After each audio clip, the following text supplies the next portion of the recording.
What's going on? If you've been on this channel at all, chances are you've probably realized that I like making things. And one of my favorite things to make for the longest time is food. And anytime I'm trying to find different recipes that I can add to the daily meal rotation, like this one my wife and I added, I try to do so and try to share that with my friends.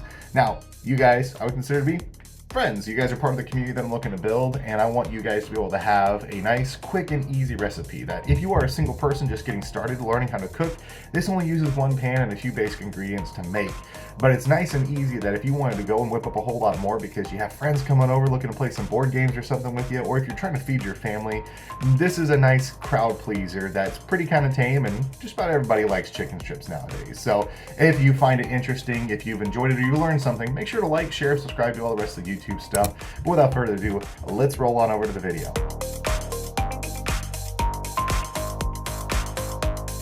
The thing I love about this recipe is it uses simple ingredients and utensils that just about everybody, including beginners, might have. Feel free to pause and also take note you can add to your ingredient list.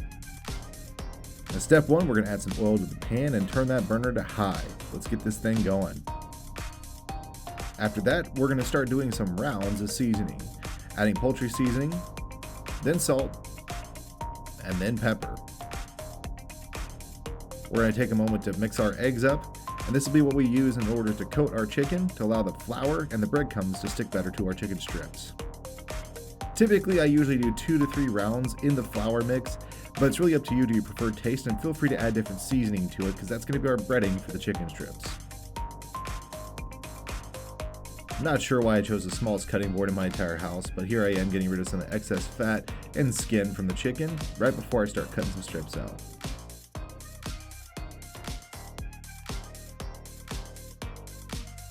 Once you get your strips cut, add them to the egg mix.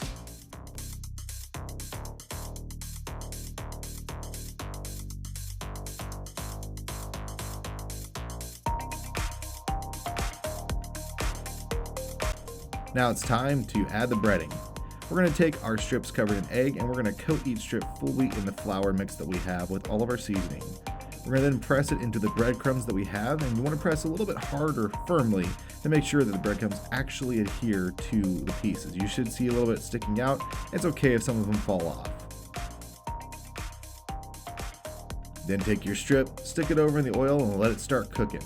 You know you're good to go once you hear that simmer. You're going to want to leave your strips in there, at least for the first side, for about 4 to 5 minutes, and then flip them over. You know you're doing it right whenever you have that golden brown and crispy kind of texture to it. And you're going to cook the second side for 9 to 12 minutes, just to make sure that you get that other side nice and crispy and brown, and your chicken gets cooked all the way through. Now I know there's tons of variables, everything from the climate to the stove you use, even to the ingredients that may change things, but these should be nice and juicy on the inside and crispy on the outside. Make sure they're fully cooked through. Find your thickest piece out of the bunch, cut through it, and make sure there's no pink sitting in there. If you have a thermometer, check the temperature. If you like your strips a little bit crispier, feel free to use the air fryer, but it's not a requirement. And there you go. Nice and easy chicken strips on the cheap, ready to go within half an hour. Let us know in the comments if it worked for you.